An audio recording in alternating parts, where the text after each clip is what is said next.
भी चीज़ें है ना, सिस्टम बहुत अच्छे होते हैं ये। आइए पहले मैं टैक्स की बात करूंगा, उसको कंप्लीट कराऊंगा, फिर मैं उसके बाद में कुछ करंट मुद्दों पर बात करूंगा। ठीक, देखो, एक तो कल जो हमने पढ़ा था वो मुझे लगता है कि आपको समझ में आ गया होगा। कोई ऐसा बच्चा जिसके मतलब वो चीज़ें क्लियर नहीं हुई हो, करापात, कराघात, अप्रत्यक्ष कर, प्रत्यक्ष कर, परगामी, प्रतिगामी, बेटा इन शब्दों के बगैर, रिवेन्यू, इन शब्दों के बगैर बेटा आगे नहीं बढ़ सकते, विश्वास कीजिए आप। ये आपके दिमाग, कोई आपसे कह देना कि रिवेन्यू क्या है, और यदि आप उसको आसान भाषा में ना समझा पाओ तो फिर तैयारी नहीं है आपकी।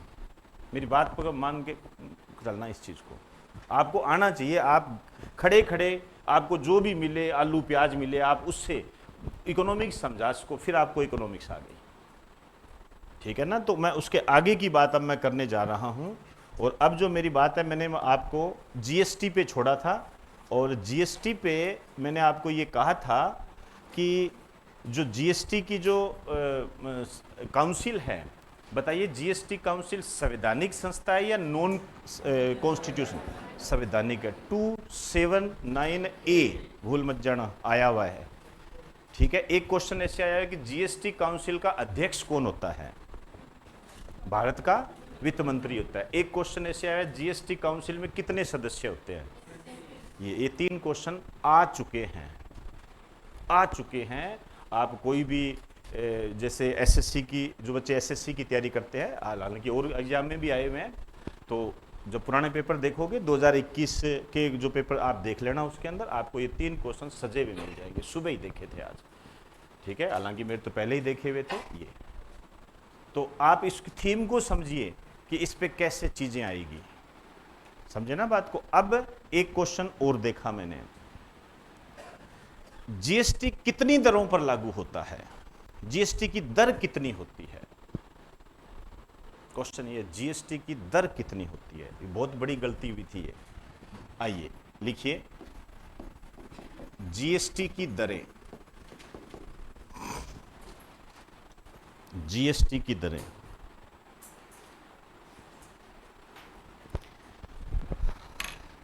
आइए,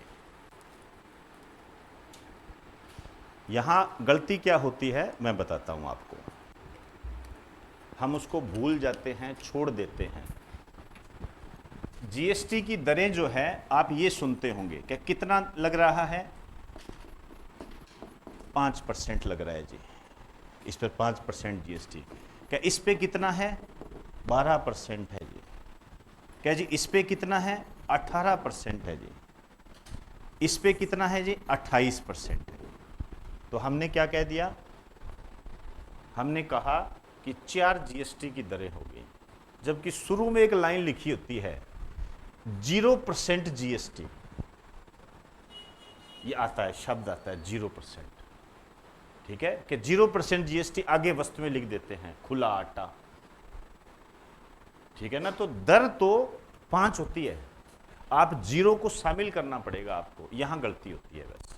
तो दरें जो है ये ध्यान रखना, 5 दरें हैं और आपके सामने है, 0 को आप नेग्लेक्ट नहीं कर सकते।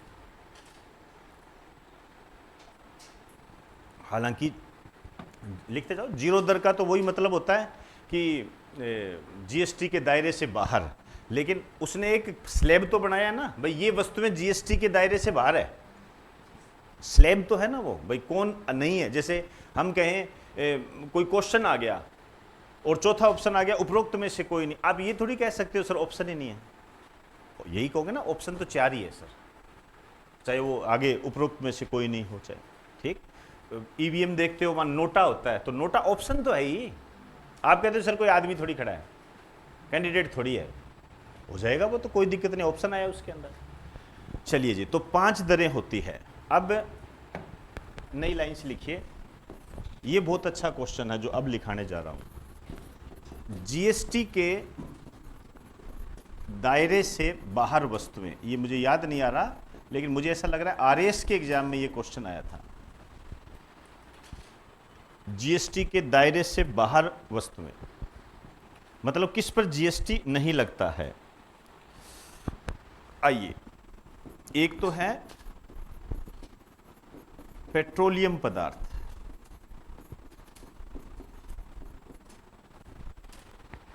एक तो है पेट्रोलियम पदार्थ, ठीक है। दूसरा जो है ये है एलपीजी, समझते ही हो आप सारे, liquid petroleum, liquefied petroleum gas, ठीक है। तीसरा है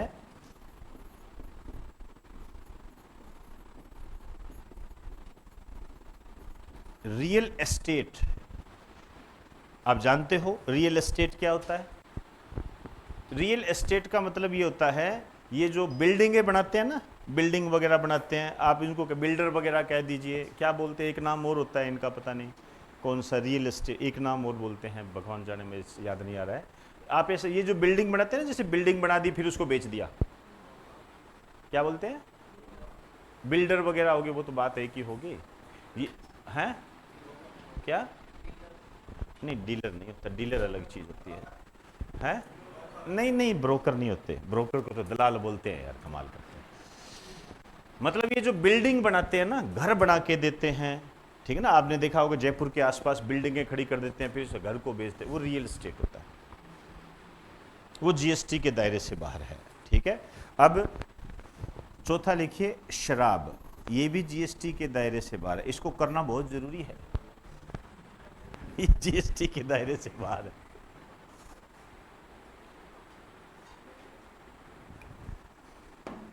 देखिए, इसको करने का रीजन बता देता हूं। कोई राज्य होता है, कोई राज्य होता है, जैसे राजस्थान के संबंध में हम इसमें बात करें, ठीक है ना, राजस्थान को सबसे ज्यादा इनकम जो होती है आबकारी विभाग से होती है, जो शराब वाला होता है ना मामला, उससे राजस्थान को सबसे ज्यादा इनकम होती है, मतलब राजस्थान सबसे ज्यादा इनकम प्राप्त करता है। तो और भी राज्य प्राप्त करते हैं, हालांकि कई राज्य ऐसे भी हैं जहां पर शराब बंदी है, गुजरात, कई राज्य ऐसे भी हैं, वो एक अलग चीज़ है, यदि वो उससे नहीं कमाते तो उनका अलग क्राइटेरिया आ जाता है। राजस्थान के पास संसाधन कम है तो उसके पास शराब का संसाधन उसको जीवंत बनाए रखता है, ठीक है ना। तो राजस्थान के लिए शराब बहुत महत्वपूर्ण है और अन्य राज्यों के लिए भी कई महत्वपूर्ण होती है। अब शराब जब महत्वपूर्ण है तो शराब पर यदि टैक्स जीएसटी में डाल देंगे तो राज्यों को पैसा कम मिलेगा, राज्यों को पैसा कम मिलेगा। इस कारण से राज्यों ने ये मांग की कि कुछ चीजें हैं जो हमें अभी भी हमारे पास रहने दो, ठीक है, और जैसे जैसे समय बीतेगा हम अपने संसाधनों को मजबूत कर लेंगे, तब आप चाहे इससे जीएसटी हटा देना। तो मजबूती तो मिली नहीं तो फिर ये ऐसी कैसी समय समय बढ़ाते रहे, पहले 5 साल के लिए किया था, फिर आगे 1-2 साल और बढ़ाते गए, और जब तक ये बैलेंस नहीं होता है तब तक इसको ऐसे रखा जाता है, ठीक है ना, ये जरूरी होता है। नहीं तो फिर जैसे मान लीजिए ये शराब का पैसा यदि सेंटर ले गया तो राज्य कमजोर पड़ जाता है, समझे ना। आप इसको इस वे से मत लेना कि गुजरात में बंद है, राजस्थान में बंद क्यों नहीं है, ऐसे नहीं होता कई बार। अब किसी के पास एक संसाधन है खेत का, ठीक है, और एक इस खेत वाले ने पेट्रोल पंप लगा रखा है, एक उसकी फैक्ट्री चल रही है, एक तो व्यक्ति ये है, एक व्यक्ति है जिसके पास खेत ही है, उसी से कमा रहा है। अब यदि इस खेत को जीएसटी के दायरे में ले लिया तो इसका तो खेत गया, लेकिन ये तो इससे कमा लेगा ना, इसके पास तो यही साधन था। तो आप इस रूप में इसको देखिए, इस कारण से इस पे जीएसटी के दायरे में नहीं लाया गया इसको, नहीं तो राज्य और ज्यादा गरीब हो गया। एक शब्द आगे चलकर हम पढ़ेंगे, बीमारू राज्य, ठीक है ना। बीमारू राज्य वो होते हैं जिसमें क्या होता है कि वो अपने संसाधनों के हिसाब से कमाई नहीं कर पाते, जैसे बिहार, ठीक है ना। आंध्र प्रदेश को भी इस स्थिति में आप डाल सकते हो, जैसे अभी आप आज का न्यूज़पेपर पढ़ोगे तो उसमें ये कहा है कि आंध्र प्रदेश के लिए कहा गया है कि हम इसको स्पेशल स्टेट का दर्जा देंगे। ये बात अभी आपके लिए क्वेश्चन है, इसलिए मैं आपको कहता हूं अखबार पढ़ा करो, कई हेडिंग ही आपके लिए क्वेश्चन बन जाएगी, और वहां पढ़ोगे यहां पढ़ोगे तो दोनों चीजें क्या हो जाएगी, कंबाइन हो जाएगी, और फिर याद रहता है वो। अब कोई हैरत की बात नहीं है, आने वाले जो एग्जाम में आप बैठो उसमें दे दे निम्न में से किस राज्य को स्पेशल स्टेट का दर्जा दिया जाएगा, या क्या जो एक्सेट्रा जो भी इसी टाइप से क्वेश्चन बनाए तो आपके दिमाग में होगा हाँ यार मैंने पढ़ा था आंध्र प्रदेश था, सर ने भी कहा था आंध्र प्रदेश है, तो ये दिमाग में क्लिक करता है ये। इसलिए अभी भी आपको कह रहा हूं अखबार को कभी मिस मत करो, अखबार को कभी मिस मत करो, उसको पढ़ो, मान के चलना एक बार आप पढ़ोगे ना तो आपको ना चाहते हुए भी, ना चाहते हुए भी आपके दिमाग में वो कहीं ना कहीं बातें रहेगी। इतना दिमाग हमारा कमजोर नहीं है, ये है। तो अब ये रहा, ठीक है, तो आप समझ गए होंगे सारे। अब पांचवां लिख दीजिए, विद्युत, बिजली, बिजली।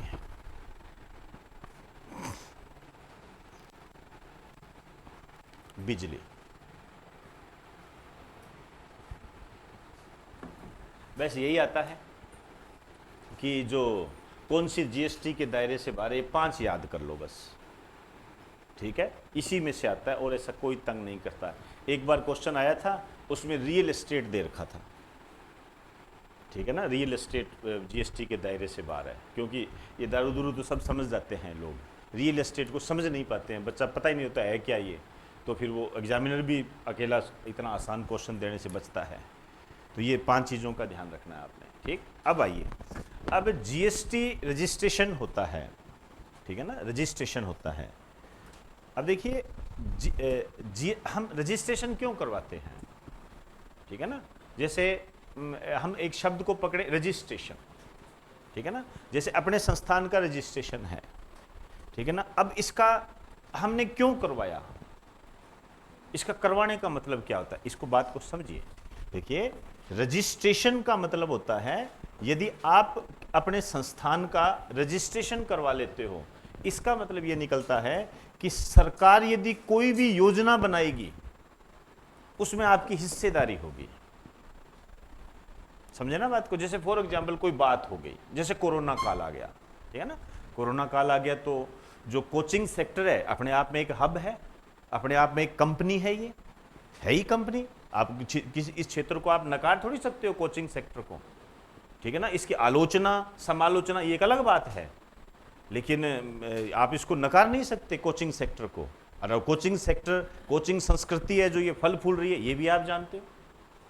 अब इसके विरोध में हम चाहे कितना ही कह दें कि स्कूली पढ़ाई कमजोर होगी, कॉलेज की पढ़ाई कमजोर कर दी, हम कुछ भी कह सकते हैं, वो एक अलग बात है, लेकिन ये एक सेक्टर तो आ गया ना, ठीक है ना। भाई देखो, हम जब आगे बढ़ते हैं, रिफॉर्म होता है हमारा, तो किसी न किसी रूप में वो चीज़ें हमारे सामने आती है।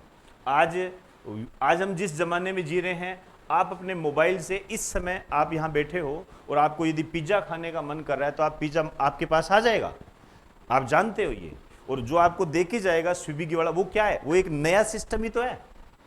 पहले थोड़ी होता था, अपने गाँव में कैसे होता था, कुछ नहीं होता था। पहले तो आपको समोसा खाना है तो आप जाओ मार्केट में, वहाँ खा के आओ। अब आपको लगता है नहीं मुझे खाना है तो आप ऑर्डर दो। तो वो जो स्विगी वाला बीच में जो आपके आ रहा है, इसका मतलब उसने एक नया फील्ड शुरू किया है। तो इसका मतलब कोचिंग सेक्टर जो होता है ये गलत नहीं होता है। हम जैसे जैसे आगे बढ़ते हैं एक नए फील्ड आ जाते हैं, और ये फील्ड आने चाहिए, ये ध्यान रखना, इसको आप गलत नहीं कह सकते, ठीक है ना। आप जानते हो जैसे नए सेक्टर की हम बात करें, ये इन नए सेक्टर्स को नाम दिया गया, आपने नाम सुना होगा, चौथी अर्थव्यवस्था, चौथी इकोनॉमी। भाई हम 3 मानते हैं, क्या मानते हैं, कृषि, उद्योग, सेवा, यही मानते हैं, 3 सेक्टर ही तो है हमारे। लेकिन आपने अभी नाम सुना होगा चौथा सेक्टर आने लगे ना। हम जब बूढ़े होंगे या जैसे टाइम बीतेगा 5वां सेक्टर आ जाएगा, 6ठा सेक्टर तो बढ़ेंगे ही बढ़ेंगे। आपको जानकर हैरानी होगी, आप देखिए इकोनॉमिक्स को आप समझोगे जब, आप देखिए ये भी एक बिजनेस है। मेरी बात को बहुत ध्यान से सुनना, मैं यहाँ बात वो आपको इकोनॉमिक्स समझाने के लिए कर रहा हूँ, ध्यान रखना मेरी बात को। हाँ, मेरे एग्जाम्पल थोड़े से जमीनी सतह के हैं, उसमें आप थोड़ा सा दिग्भ्रमित हो सकते हो, लेकिन वो दिग्भ्रमित होने की बात नहीं है, उसको समझने का प्रयास करें। जैसे मैंने स्विगी का एग्जाम्पल लिया, ये इकोनॉमिक्स है, वो नया है। आप में से कई बच्चे, आप देखिए कई बच्चे ऐसे हैं, और सैल्यूट है उन बच्चों को जो मतलब अपना खर्चा निकालने के लिए स्विगी का काम करते हैं, 4 घंटे काम करते हैं, खर्चा निकालते हैं, और बनेंगे वो बहुत बड़ी जॉब पर प्राप्त करेंगे। वो ऐसे बच्चे ही आगे बढ़ते हैं, अपना खर्चा निकालते हैं, माँ बाप पर आज भी बोझ नहीं है वो। तो आज विवाह होता है, आप देखिए ऐसे ऐसे संस्थान बन गए हैं, ऐसे ऐसे सिस्टम तैयार हो गए हैं। आपको तो ये कहना है कि मुझे अपनी लड़की का विवाह करना है जी, वो सारे प्लान बना देगा, वरमाला तक वो लेकर आएगा, सिंदूर तक वो लेकर आएगा। आपको तो सिर्फ कोट पैंट पहन के, को टोपा टापा लगा के खड़े रहना है बस। उसको पैसे चाहिए, उनकी जिम्मेदारी है कौन बैंड बाजा वाला है, इसके अंदर कैसे मिठाई आएगी, वो उनकी सरदर्दी, उनकी है कि नहीं। होते ना मैरिज ब्यूरो, होते ना, बन गए ये सारे, ये संभालते हैं और इतना शानदार काम करते हैं हद से ज्यादा, बस उसका पैसा लेते हैं वो। तो ये भी अपने उस, आप देखो उस काम में से कैसे बिजनेस बना दिया। क्योंकि देखो जब हम आगे बढ़ते जाते हैं ना, तो देखो परिवर्तन होता है समाज के अंदर। जो बच्चे समाज शास्त्र टॉपिक पढ़ते होंगे कभी, आपने देखा होगा, देखो हमारे टाइम आपके टाइम में भी अभी भी होता होगा भाई, और होता ही है और होना भी चाहिए। आप जानते हो भाई, हमने तो ये देखा है कि गांव में यदि पड़ोस में शादी होती थी तो ऐसे नहीं कहते थे भाई तू काम करने आ जाना था, ये तय होता था कि यहाँ लड़की की शादी है, यहाँ तो काम करना ही करना है, ये तो है ही, इसमें बुलाने वाली क्या बात है। और धीरे धीरे समय बीता तो कहते यार मेरे को बुलाया नहीं, मैं जाऊं कैसे। और आज वो समय है, कहते जी मैं आज थोड़ा बिजी हूं, मैं आ नहीं सकता। और पहले ये होता था यहाँ तो जाना ही जाना है, इसमें बुलाने वाली क्या बात है। और वो अपने आप कह देता भाई मैं ये काम संभाल लूंगा, तुम वो काम कर लो। अब वो संस्कृति तो लुप्त हो गई ना भाई, थोड़ी बहुत बची है वो एक अलग बात है।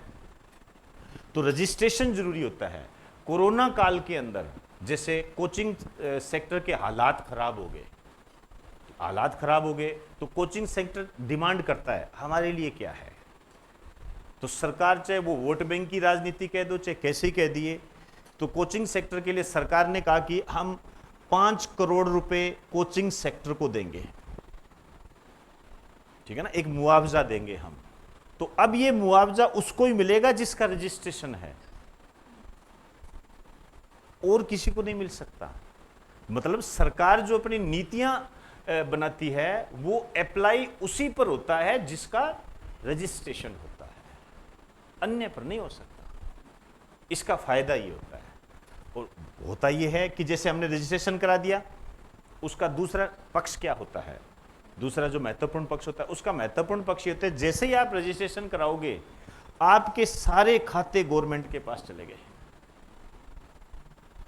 अब आपके पास जो भी पैसा आएगा, हालांकि इसमें भी गड़बड़ी हो जाती है, गड़बड़ी की जा सकती है, लेकिन जो भी आपने कमाया, यदि आपके पास 1 रुपया भी आ गया तो सरकार को पता लग गया कि आपके पास 1 रुपया आ गया है। अब आप जब आपका टैक्स का दायरा बनेगा तो आप, सरकार के पास तो डाटा है, आप फिर बदल कर नहीं सकते, तो आपको फिर वो इतना टैक्स देना ही पड़ता है। अर्थात रजिस्ट्रेशन से टैक्स चोरी बचती है, टैक्स की चोरी बचती है। और टैक्स क्या होता है, किसी भी देश की इकोनॉमी में बहुत महत्वपूर्ण भूमिका निभाता है। आज जो हम यहाँ बैठे हैं, सड़कों पर चलते हैं, ये सब टैक्स का नतीजा होता है। बिना टैक्स के सरकार नहीं चल सकती, ठीक है ना। और जब टैक्स की चोरी करेंगे इसका मतलब फिर संसाधनों में कमी आती है। ये तो इसके लिए एक आपके एग्जामिनर ने पूछा भी है, मुझे किसी को पता हो बताना, मुझे अच्छा लगेगा यदि कोई बताना चाहे तो। जैसे एक रजिस्ट्रेशन नंबर होता है, इसको ऐसे लिखते हैं जीएसटी इन, जीएसटी इन लिखा जाता है इसको, ठीक है ना। ये बहुत महत्वपूर्ण है और आपके क्वेश्चन आ चुका है कि इसमें कितने नंबर होते हैं, बता दीजिए। जीएसटी इन, जल्दी बताइए, क्या चीज? 15, और इसके अलावा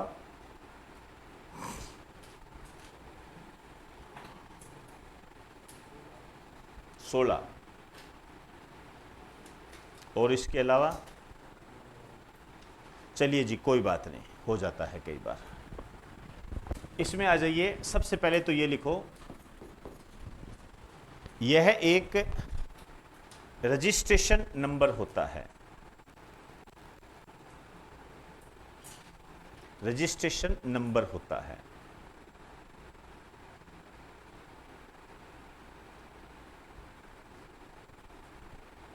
ठीक है, आइए अब बेटा देखो, मेरी बात को समझने का प्रयास करना और उसके आधार पर आप अपनी तैयारी तय करें। भाई आपको तैयारी करनी कैसे है, मेरा मेन उद्देश्य ये है।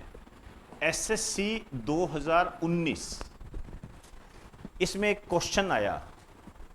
क्वेश्चन क्या था? जीएसटी इन में से इन है,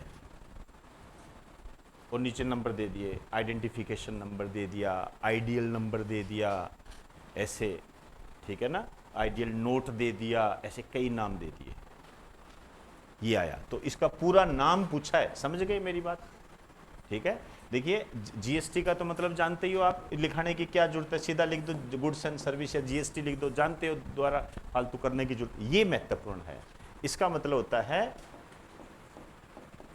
आइडेंटिफिकेशन नंबर। अब आज तो हम यहां बैठे तो दिमाग लगा सकते हैं, पहचान नंबर होगा, लेकिन वहां बैठे पता नहीं लगता है। वहां जब कहते हैं ना आइडियल नंबर, तो कहते हैं यार ये भी हो सकता है।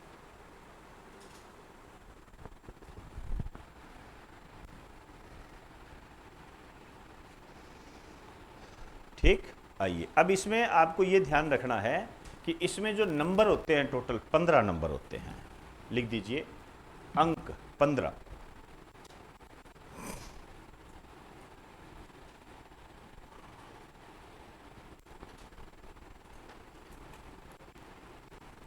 पं 15, ठीक है, थोड़ा सा आपने ध्यान देना है, थोड़ा सा, ज्यादा नहीं, ठीक है ना। देखिए 2 नंबर तो यहां होंगे, ठीक है, ऐसे समझिए, 2 नंबर तो यहां होंगे, ठीक है, और एक अलग से होंगे ये 2 नंबर, और 10 नंबर यहां होंगे, 1 2 3 4 5 6 7 8 9 10, 10 हो गए क्या, देख लेना, 1 2 3 4 5 6 7 8 9 10, ये 10 नंबर यहाँ होंगे, जो भी है आप देख लेना अपने हिसाब से, मतलब 10 नंबर होंगे ये, ठीक है ना। और 3 नंबर यहाँ होंगे, एक ये नंबर, एक ये नंबर, और एक ये नंबर, तो टोटल कितने हो गए 15, ठीक है ना, टोटल 15 हो गए। इसमें जो ये 2 नंबर होते हैं, ठीक है ना, ये क्या होता है, स्टेट कोड होता है, मतलब जिस राज्य में आप रहते हो। जैसे मैं राजस्थान की बात करूं तो RJ14, समझे ना, गाड़ी के 14 क्या है, राजस्थान का स्टेट नंबर है, हर स्टेट का अपना एक नंबर होता है, आप जानते हो, तो ये स्टेट नंबर होता है। और ये 10 नंबर होता है, ये क्या होता है, आपका जो पेन नंबर होता है, ये पेन, ठीक है ना, पेन नाम सुना, पेन कार्ड, ठीक है ना, तो बताओ पेन का फुल फॉर्म क्या है, ऐसे ही तो क्वेश्चन आते हैं। अभी बताया ना जीएसटी, इनमें से इन क्या है, अब कहने को तो आप, मुझे नहीं लगता कि आप कह सकते हो, आपके लिए आसान नहीं है ये चीजें, बताइए। परमानेंट अकाउंट नंबर होता है इसका पूरा नाम, ठीक है, लिख दीजिए इसके नीचे, परमानेंट अकाउंट नंबर, ऐसे नंबर तैयार होते हैं ये, परमानेंट अकाउंट नंबर।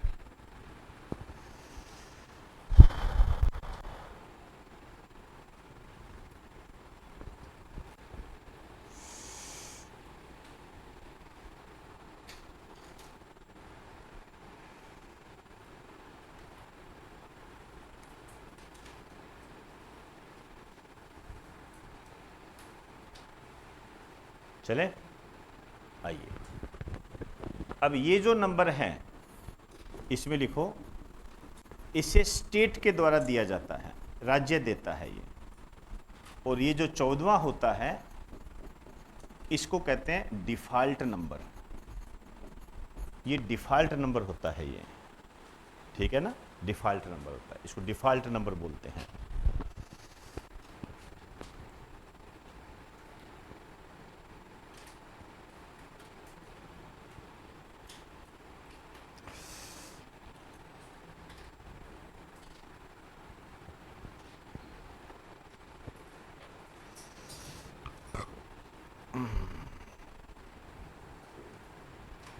चलें, आइए, ये जो 15वां है इसको बोलते हैं चेक कोड, चेक कोड बोलते हैं इसको। हम एग्जामिनर से 2 कदम आगे हैं, ध्यान रखना, मेरा ये मानना है, हो सकता है आपसे वो ये पूछ ले कि इसमें क्या होता है, 10 नंबर कौन से होते हैं, बीच के 10 नंबर कौन से होते हैं, ठीक है ना। आपसे पूछ सकता है जीएसटी इनमें शामिल नहीं है, हो सकता है इस आधार पर वो कोई ऑप्शन तैयार कर दे,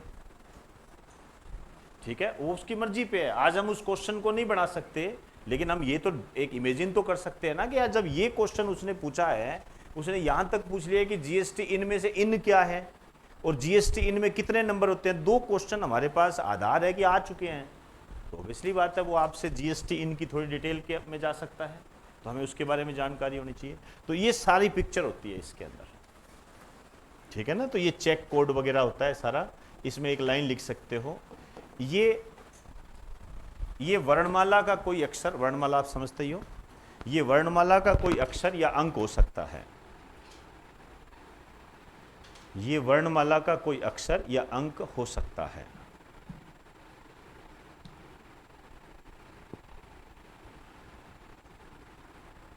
वर्णमाला का कोई अक्षर या अंक हो सकता है।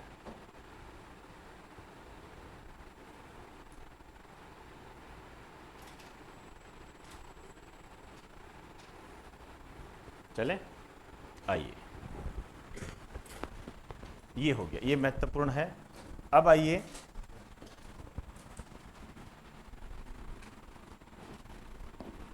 जीएसटी के 3 स्तर,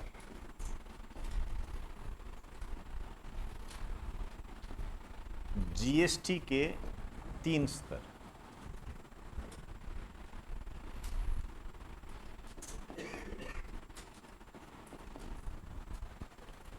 जीएसटी के 3 स्तर, एक होता है सीजीएसटी, एसजीएसटी,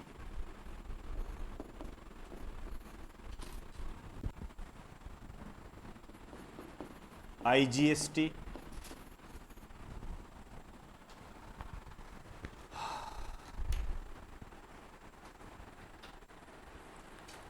सीजीएसटी,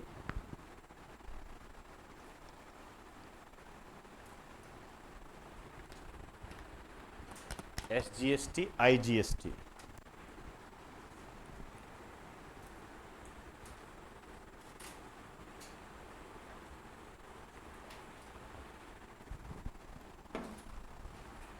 नाम से ही पता लग रहा है, सेंट्रल, स्टेट, मुझे मान के चलता हूं आपको ये पता है। यहां सी का मतलब क्या है, सेंट्रल, मतलब कौन वसूल करेगा, सेंट्रल गवर्नमेंट। यहां एस का क्या मतलब है, स्टेट, मतलब कौन वसूल करने का अधिकार रखता है, ये, ठीक है। और इंटीग्रेटेड, यहां आई का मतलब इंटीग्रेटेड है, ये थोड़ा सा आप समझ लेना।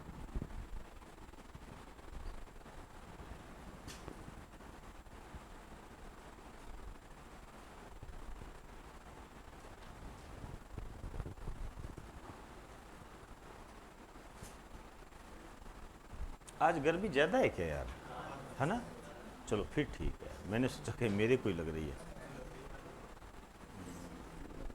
क्या चाहिए तेरे को, है? क्या, किसका जूस चाहिए तुझे, हैं? ऐसे मत बोला करो यार, अरे क्या बोल रहा है, कमाल करता है तू खुद गर्मी है यार, कब आप क्या बात करता है। चलिए, होगी बात सारी। यहां देखिए, घर पे जाके लिख देना, जी ज़्यादा टाइम वेस्ट मत करो। इसे केंद्र सरकार वसूल करती है, इसे राज्य सरकार वसूल करती है, ठीक है। अब इसको थोड़ा समझ लीजिए, ये थोड़ा सा अलग सा टाइप का है। पहली बात तो आईजीएसटी वसूल कौन करता है, लेता कौन है, ठीक है, ध्यान रखना, 2 मिनट सुन लीजिए। इसे केंद्र सरकार वसूल करती है, आपकी किताबों में इसे लिखा हुआ है, इसे केंद्र सरकार वसूल करती है और राज्यों में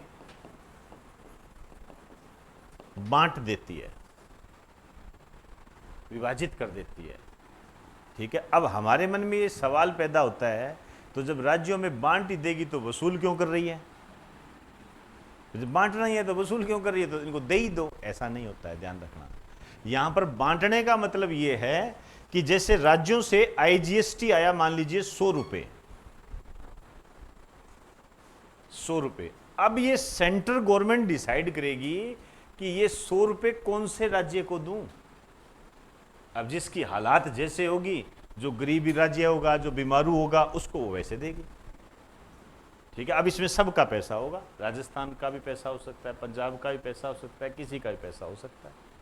ठीक है ना, ये उनको वितरित करती है, समझे ना, इसका ये होता है। अब वही बात है, अब ये जो गवर्नमेंट होती है, जैसे आपने सुना होगा, जब विपरीत गवर्नमेंट होती है, सेंटर में अलग होती है, स्टेट में अलग होती है, तो विपरीत गवर्नमेंट होती है तो स्टेट हमेशा ये रोना रोता है, कहते सेंटर ने हमें पैसा नहीं दिया, हमने मांगा था, हमें पैसा नहीं दिया। ठीक है, वो यहीं से चीजें उठती है, भाई इसमें से तो ले नहीं सकते क्योंकि ये तो राज्यों का अधिकारी है। ठीक है ना, सेंटर ने हमें टैक्स का पैसा नहीं दिया, वो जो बात करते हैं वो इसकी बात करते हैं। ठीक है, लेकिन यहां समस्या वो होती है कि इस पर डिसीजन लेने का अधिकार सेंट्रल गवर्नमेंट को होता है, और फिर वो यदि उसका राजनीतिकरण करे तो जो जहां पर जिसकी गवर्नमेंट है उसको दे देगी। ये थोड़ा सा बन जाता है बेस, तो थोड़ा सा आपको ध्यान रखना है। तो इसमें लिख दीजिए, इंटीग्रेटेड के नीचे लिखो, ये इसे केंद्र सरकार के द्वारा वसूल किया जाता है।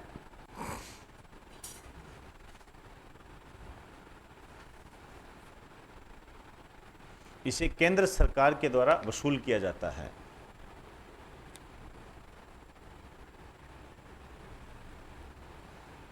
इसे केंद्र सरकार के द्वारा वसूल किया जाता है, जिसे केंद्र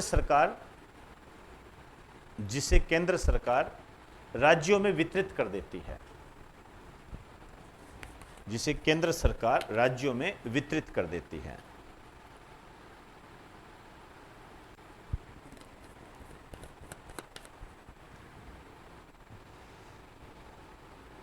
समझ में आई जी बात सारी? किसी को कोई दिक्कत है तो बताइए यहां तक, क्योंकि इसके बाद तो फैक्ट है। यहां तक किसी को कोई दिक्कत है तो बताइए। CGST, ठीक है, 5 ऐसी वस्तुएं हैं जो GST के दायरे से बाहर है। एक GST इन होता है, इन का मतलब आइडेंटिफिकेशन नंबर होता है, जो टोटल आपका 15 है, 15 का ब्यौरा दे दिया आपको। और GST में GST काउंसिल है, उसमें सदस्य 33 होते हैं, अध्यक्ष वित्त मंत्री होता है। ठीक, आइए अब आ जाइए, नोट डाल के लिखिए कुछ चीजें, लास्ट पे आगे हैं हम अपने टैक्स के।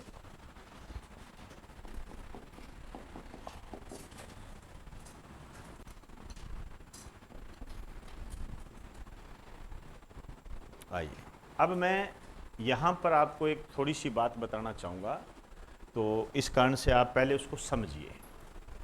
ठीक है ना, पहले समझो इसको। मेरा आपको ये कहने का अर्थ ये है, हालांकि आप जानते हो, जब बताऊंगा तो आप कहोगे बिल्कुल नॉर्मल सी बात है, लेकिन ये पूरे इकोनॉमिक्स को डिसाइड कर देती है। मेरा जो आपसे है वो ये है, टैक्स का प्रभाव। आपको टैक्स के प्रभाव के बारे में जानकारी होनी चाहिए। ठीक है ना, 2 मिनट रुक जाइए, समझ लो मेरी बात को।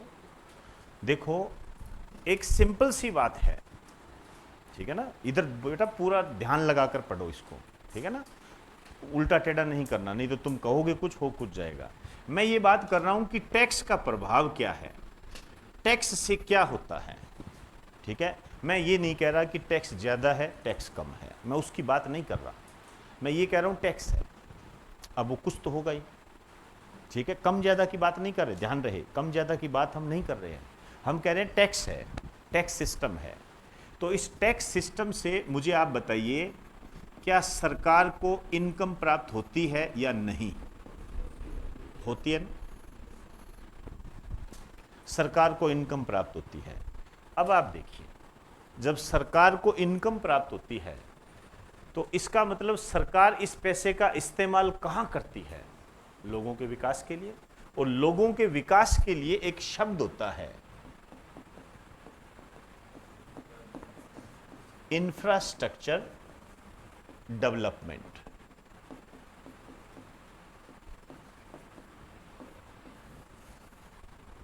आधारिक संरचना विकास, ठीक है। इंफ्रास्ट्रक्चर डेवलपमेंट, आधारभूत विकास, आधारभूत संरचना, ठीक है ना। जो भी हम काम करते हैं उसका आधार क्या है, इसको ध्यान से समझिए। देखो, इंफ्रास्ट्रक्चर डेवलपमेंट का मतलब होता है जैसे सड़क निर्माण,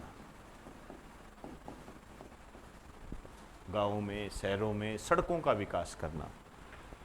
इसका मतलब ये होता है जैसे बिजली उपलब्ध करवाना, विद्युत उपलब्ध करवाना।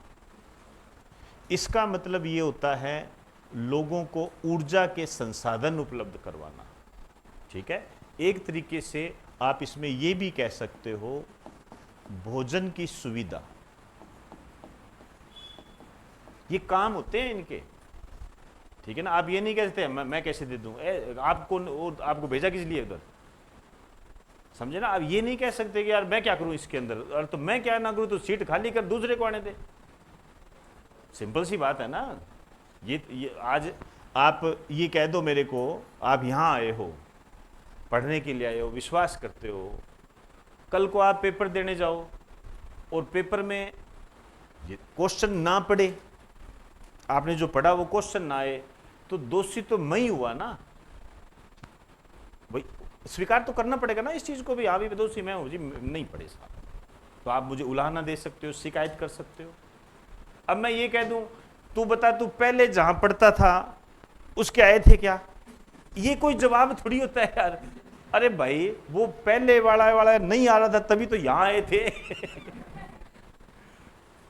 तो ये चीज जब जवाबदेही होती है, जवाबदेही होती है, और जवाबदेही सबसे बड़ी चीज होती है।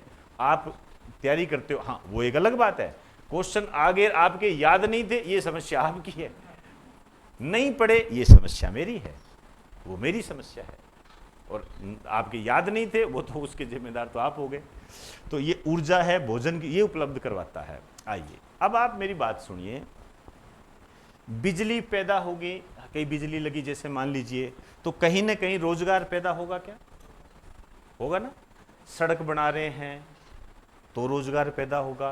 क्या सड़क बनने के बाद भी रोजगार पैदा होंगे क्या, बिल्कुल होंगे ना भाई। हम यदि जैसे मान लीजिए कोई बढ़िया सड़क बन जाए तो हम सोचेंगे यार एक ब्रांच उधर और खोल लें, समझे ना। तो सड़क के आसपास दुकानें तो लगेगी ना, लगती है दुकानें। आप देखिए आज गांव में इतनी जिस जगह दुकानें होती थी, आज देखो फैल गई दुकानें, ठीक है। तो रोजगार ये जो है ना, ये एक ऐसा सिस्टम होता है जो हमेशा रोजगार देता है, कम ज्यादा ये चलता रहेगा लेकिन रोजगार देता है। बिजली रोजगार देती है, बिल्कुल। विद्युत है, आप गांव में विद्युत लगती है तो खुशी की लहर देखिए, पता नहीं कितने लोग कम से कम मोबाइल तो चार्ज कर सकते हैं, उसी से आप अंदाजा लगा लीजिए। तो इसका मतलब हम ये कह सकते हैं क्या कि इससे रोजगार पैदा होते हैं, हाँ या ना। मुझे बताते जाओ सारी चीजें, ये सब चीजें आगे आएगी। अच्छा, अब रोजगार आ गए तो इसका मतलब जब रोजगार आते हैं तो क्या लोगों की इनकम बढ़ती है, क्या बढ़ती है ना। आइए अब जब ये इनकम बढ़ गई लोगों की, तो जब लोगों की इनकम बढ़ेगी तो क्या लोग खर्चा करना पसंद करेंगे, करेंगे ना भाई। मक्खी चूस अलग चीज है, लेकिन वो चीजें, लेकिन लोग तो खर्च करेंगे, लोग खर्च करेंगे। इसका मतलब मुझे बताइए, इकोनॉमी के अंदर वस्तुओं का जो क्रय विक्रय है ये होगा या नहीं होगा, होगा। वस्तुएं खरीदी जाएगी, बेची जाएगी, ठीक है। अब यदि वस्तुएं खरीदी जाएगी, बेची जाएगी, तो इन नई वस्तुओं को बनाना तो पड़ेगा ना भाई। मार्केट में साबुन खत्म हो गई तो नई साबुन तो लानी पड़ेगी, इसका मतलब फैक्ट्रियां चलेगी ना। तो क्या मैं ये कह सकता हूं कि इसमें प्रोडक्शन को बढ़ाना पड़ेगा, हाँ या नहीं। मैं सिर्फ ये बात कर रहा हूं कि उत्पादन होगा कि नहीं होगा, होगा ना। उत्पादन के लिए भाई कोई वैसे तो है नहीं, अकेली मशीन भी काम नहीं कर सकती, लोग चाहिए। तो उत्पादन करने के लिए क्या आपको ऐसा नहीं लगता कि हमें लोगों को लेना पड़ेगा, लोगों को लेना पड़ेगा। तो क्या आपको ऐसा नहीं लगता कि ये स्थिति वापस आ जाएगी, आएगी ना भाई। लोगों को तो चाहिए भाई, माल ज्यादा चाहिए, अरे यार माल ज्यादा चाहिए, लोग कम है और हायर कर ले, ये होगा तो तभी ना। जब ये डिमांड जनरेट होगी, आप इसमें ये भी कह सकते हो, यहां पर एक लाइन और जोड़ सकते हो, मैं बढ़ने घटने की बात नहीं कर रहा, इसमें क्या है फिर कंफ्यूज हो जाओगे।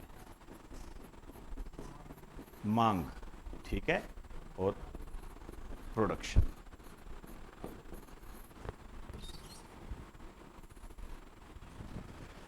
समझ गए मेरी बात को? चलें, आइए अब मुझे एक बात बताइए, यदि टैक्स में चोरी होती है तो बेरोजगारी पर क्या प्रभाव पड़ेगा? मुझे बताइए, टैक्स चोरी हो गई, टैक्स चोरी करने लग गए लोग, कोई ऐसा नुक्सा हाथ लग गया, करते ही हैं, टैक्स चोरी ज्यादा होने लगी तो क्या होगा? बेरोजगारी पर क्या प्रभाव पड़ेगा? मेरे तो आपसे ये क्वेश्चन है, बताइए। बढ़ेगी। ये छोटे छोटे फैक्ट होते हैं बेटा, ध्यान रखना, ऐसे ही बनते हैं क्वेश्चन, इसी तरीके से आपको लिया जाता है, कोई हैरत की बात नहीं है। आपसे कह देगा कि यदि टैक्स में बढ़ोतरी होती है तो वस्तुओं के क्रय विक्रय पर क्या प्रभाव पड़ता है, मार्केट में वस्तुओं के क्रय विक्रय पर क्या प्रभाव पड़ेगा यदि टैक्स में बढ़ोतरी होती है? तो ऑब्वियसली बात है ये, ठीक है ना। देखो, यदि टैक्स में बढ़ोतरी होगी तो ये सब बढ़ जाएंगे, टैक्स में कमी होगी तो ये सब कम हो जाएंगे, ठीक है। तो इसके लिए एक शब्द होता है, ध्यान रखना। अब देखो, यदि टैक्स बहुत ज्यादा बढ़ गया, अब मैं क्या शब्द इस्तेमाल कर रहा हूं? टैक्स बहुत ज्यादा, ठीक है ना, मैं यहां लिख देता हूं, बहुत ज्यादा बढ़ गया। बहुत ज्यादा यदि बढ़ गया तो क्या होगा? सरकार की आय बहुत ज्यादा होगी, ठीक है, इंफ्रास्ट्रक्चर डेवलपमेंट भी ज्यादा हो गया, ठीक है, सब चीजें आ रही है, रोजगार भी ज्यादा हो गया। लेकिन अब यहां पर एक चीजें ऐसी आ जाती है कि यदि टैक्स ज्यादा बढ़ गया, ठीक है ना, टैक्स में सरकार के पास टैक्स ज्यादा आने लग गया, तो क्या कहीं ना कहीं, मैं बहुत ज्यादा की बात कर रहा हूं, वैसे ज्यादा है तो बैलेंस बन जाता है, लेकिन ऐसा मामला हो गया कि वस्तुएं इतनी महंगी हो गई कि जो आपकी जेब है, आपकी इनकम है, उसके साथ मैच नहीं कर रही है। जैसे यदि आज के टाइम में हम ये कहें कि जी आलू, तो हम कहते हैं भी जी 25 रुपये, ठीक है ना, जो भी है, मान लीजिए कि 25 रुपये, तो 25 रुपये का कोई बात नहीं जी, 25 रुपये तो दे दो। हमारी जेब, जेब का मतलब हमारी इनकम उसकी इजाजत दे रही है, भाई कोई बात नहीं, दे दो। अब वो कह दे 200 रुपये किलो आलू है, तो हमारी जेब इजाजत नहीं दे रही वो आलू खरीदने के लिए। यदि ऐसी स्थिति आ जाती है तो फिर वो खतरनाक होती है, वो नहीं आनी चाहिए। मैं एक शब्द बोल रहा हूं, आपकी आय का संबंध मार्केट के साथ बैलेंस में होना चाहिए, समझे मेरी बात? आपकी इनकम और मार्केट बैलेंस में होना चाहिए, ठीक है ना। अब यदि आपकी इनकम बढ़ गई, मार्केट वही है, तो भी समस्या है, ठीक है ना। बिना बैलेंस के काम नहीं चलेगा, ये हमेशा ध्यान रखना, ठीक है ना। क्योंकि हम जैसे ही मैं कम ज्यादा करूंगा ना, आप उल्टा टेढ़ा कर दोगे इसको, अरे सर ऐसे थोड़ी, तो ऐसे हो गया ना, इसकी बढ़ गया, नहीं, बैलेंस में होना जरूरी होता है। क्योंकि अब आप देख लीजिए, टैक्स कम प्राप्त होगा तो भी समस्या, टैक्स बहुत ज्यादा आ गया, यदि आपकी जेब से बाहर चली गई वस्तुएं, क्योंकि वस्तुओं का मूल्य तो बढ़ेगा ही ना, और यदि वो आय के साथ मैच नहीं की तो फिर गड़बड़ी हो जाएगी, ये इसका प्रभाव होता है। तो मैं इतना इसके कम ज्यादा नहीं करूंगा, बस एक लाइन लिखाऊंगा, आप उसको समझ जाना। ये बात समझ में आई, ठीक है ना, इसको समझना है आपने, ध्यान रखना, ठीक है ना। और जीएसटी इन में कितने नंबर होते हैं, ये बेटा ये तो फैक्ट है, ये तो सबको आते हैं, ये तो याद ही तो करना है। अब 15 है, कोई मैंने थोड़ी बनाया है वो, लेकिन यहां आपको गच्चा खिला देगा वो, इसलिए इन चीजों को समझने का प्रयास करें। जल्दी जल्दी उतार लीजिए इसको, जल्दी उतारिए, थोड़ा वक्त बहुत हो रहा है।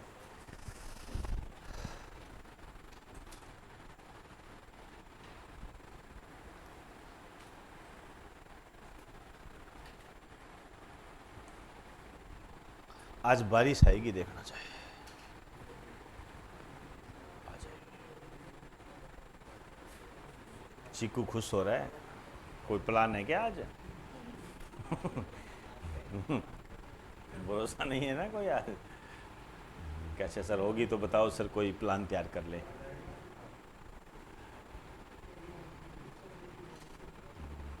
भरोसा नहीं है ना, बच्चे रहते हैं भाई।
अरे बेटा, इधर से कोई खड़ा हो, वो इस उधर से एक अखबार लाना यार।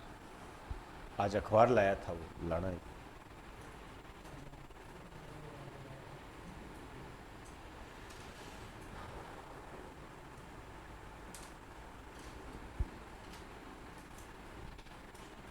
हो गया, आइए जी।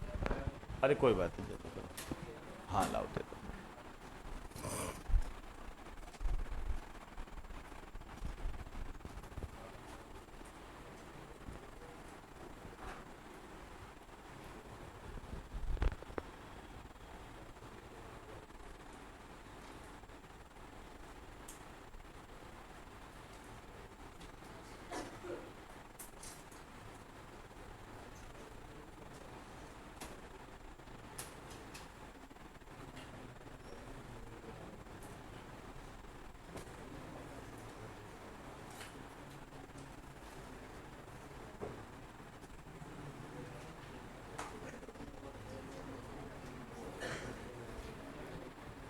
चलें, आइए।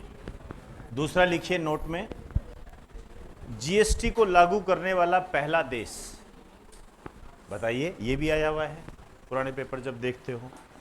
फ्रांस। जीएसटी को लागू करने वाला पहला देश फ्रांस।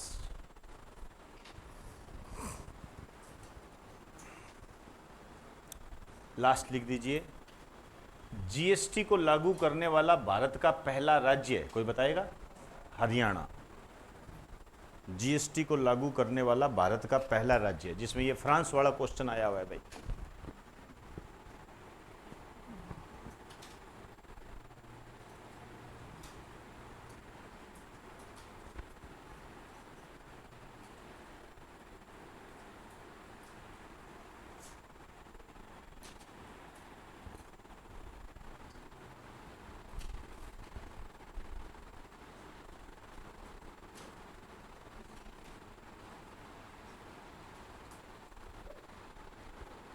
चले, ये हो गया जी आपका जीएसटी कंप्लीट।